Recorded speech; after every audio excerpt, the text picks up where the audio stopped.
When you first get started as an entrepreneur, not everything is going to work like you had hoped it would in the beginning.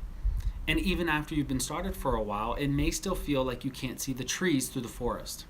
See, life and business are a lot like a raging wildfire. And what makes wildfires so unpredictable are the ever changing winds.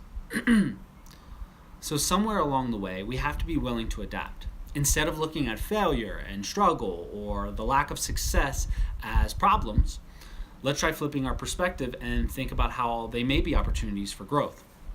See, I was just driving through a national forest that was completely devastated by a winter wildfire, which is pretty abnormal for it to be winter and there to be a raging wildfire. But all the trees were burnt, the trunks were singed, and the ground was covered in soot. But as we drove, I could see the starts of new trees. The grass was turning green through the soot, and I couldn't help but also think how this forest had some level of resiliency. And it was a lot like the life of an entrepreneur. You know, there are times when things are going great, and then there are going to be times when it feels like there's a raging wildfire.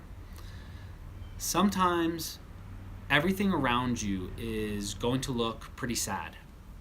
Your circumstances, your results. But what we control is the direction we take in life.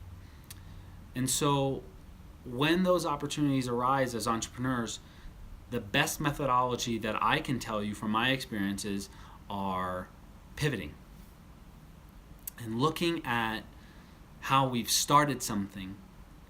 Then we determine that it may not be working, or it may not be working exactly how we had hoped it would, but we begin to leverage aspects of that to become extremely powerful going forward. We figure out what works and what doesn't, and we pivot so that we move our direction closer and closer towards our goal. Sometimes we have to be like a forest after a wildfire. We have to show that despite devastation, there's still a ton of opportunity for new growth.